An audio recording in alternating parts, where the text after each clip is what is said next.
안녕하세요. 21년째 주식 중입니다. 돈을 놀리는 것은 죄. 우리가 돈에게 뚜렷한 목표를 제시하고 열심히 일할 수 있는 환경을 만들어줘야 된다고 항상 강조드렸죠. 그래서 저는 올해 저의 장기 투자 중인 배당주들에게 배당금으로 월 100만 원의 현금 흐름을 만들자라는 목표 제시와 함께 매번 배당 기준일에 최대한 배당 주식을 확보하도록 지시를 내리고 있습니다. 오늘 영상은 지난 12월 26일 목표인 250만원 배당금 확보 시도와 돌아오는 2월 이후 배당 기준일 종목 300만원 배당금 확보를 위한 돈에게 일을 시키는 저의 노력에 대한 이야기를 들려드려 보도록 하겠습니다. 돌이켜 생각해보면 우리는 학창시절부터 대학 진학의 목표로 서로 경쟁을 했던 기억이 있죠. 심지어 자전거를 탈 때 무의식적으로 같은 방향으로 달리는 누군가를 추월하고 싶은 경쟁 심리가 있죠. 투자의 세계에서는 더 이런 경쟁 심리가 나타나죠. 남보다 뛰어난 수익률을 기록하고 싶고 더 빨리 남들이 부러워하는 부를 거머쥐고 싶어 합니다. 물론 저도 남들보다 빠르고 멀리 투자의 길을 가고 싶지만 투자의 길은 달리기 좋은 길이 있는 것만은 아니라 한순간도 한 치 앞도 잘 보이지 않는 길도 있다는 것입니다. 그래서 저는 투자의 길을 멀리 길게 보고 장기 배당주 투자를 하고 있습니다. 그리고 빨리 달리기보다는 나만의 페이스에 맞춰서 달리기로 했습니다. 올해는 제가 투자를 시작한 지 23년이 되는 해인데요. 그중 절반 이상은 남들보다 빨리 달리는 것을 목표로 투자했던 것 같습니다. 올해는 나만의 페이스로 ISA 계좌 절대 수익률 8%와 배당금 월 100만원, 연 1200만원을 받을 수 있도록 목표를 정해서 그에 따른 돈에게 일을 시킬 계획입니다. 물론 앞에서 말씀드렸듯이 투자의 길은 예상치 못한 굳은 길이 나올 때가 있죠. 마치 지난 12월처럼요. 저는 지난달 하락으로 인하여 평가 손실을 크게 기록했지만 한편으로는 배당금 확보를 할 수 있는 배당주 확보를 조금이라도 싼 가격에 매수할 수가 있었습니다. 과연 저의 12월 26일 배당 기준일 종목 SK텔레콤과 KTNG, 맥쿼리인프라, 삼성증권 이 네 종목에 최종적으로 몇 주를 확보했고 예상되는 배당금은 얼마인지 함께 알아보도록 하겠습니다. 지난 영상을 촬영했던 12월 13일까지만 해도 제가 확보했던 예상 배당금은 217만원이었죠. 이때까지만 해도 부족한 배당금을 인위적으로 매수를 해서 수량을 조금씩 늘리려고 했습니다. 하지만 삼성증권을 제외한 나머지 종목이 연말까지 예상보다 계속 주가가 하락을 하여서 기계적으로 매수가 되면서 저의 목표 배당금 250만원보다 더 많은 예상 배당금 255만원을 확보할 수가 있었습니다. 배당금 확보 후에는 장기 보유 종목인 SK텔레콤, KTNG, 맥쿼리인프라는 계획대로 다음날 시초가 배당 낙인 날이죠. 20%를 인위적으로 매도를 해서 앞으로 2월 이후 배당 기준일 종목인 하나금융과 우리금융, 현대차 EUB 매수에 집중을 할 계획입니다.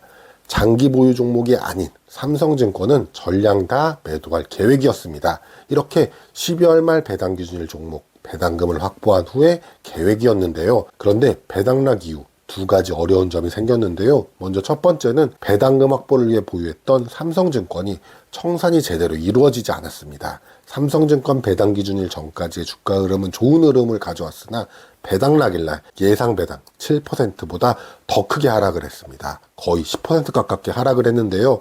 저는 주가가 7% 안에서 하락한다면 배당락일날 배당금을 확보하고 전량 매도할 계획으로 45,000원에 제가 보유한 삼성증권 150주의 절반인 75주를 매도 주문 걸어놨고 46,000원에 나머지 75주를 매도 주문을 걸어놨습니다.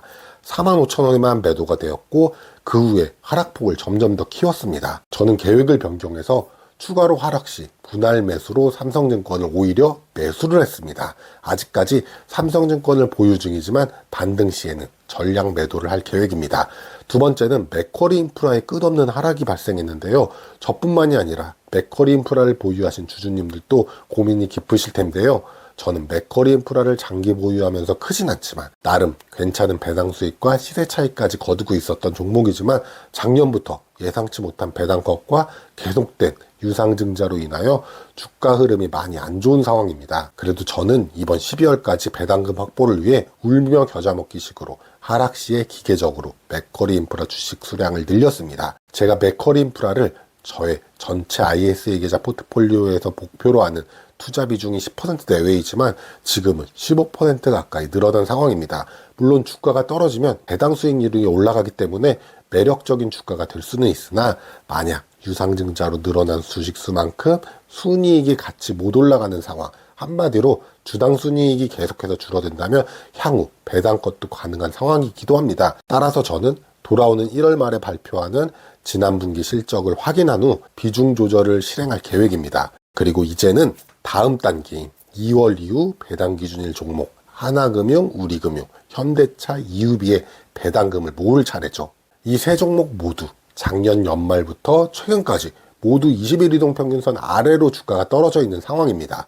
저는 이때 일정 부분 배당금을 확보해야 되기 때문에 12월 말 배당 기준일 종목에서 매도한 돈으로 많은 수량을 채워 넣었습니다. 오늘 기준 얼마의 예상 배당금을 확보했는지 표로 같이 보도록 하겠는데요. 우리금융의 수량을 많이 확보해서 131만 원 배당금이 예상되고 있고 총 예상 배당금은 296만 원으로 목표 배당금인 300만 원에 근접하게 채울 만큼 최근 주가의 하락으로 많은 배당금을 확보했는데요. 지금부터는 배당금 확보도 중요하지만 시세차익 수익도 함께 관리를 해야 될 것입니다. 지난달 손실이 상당히 역대급이긴 했었죠. 어느 정도 주식 수량을 확보했기 때문에 여기서 주가가 반등을 한다면 베스트겠지만 반대의 경우도 대비를 해야 되는 건 당연하겠죠.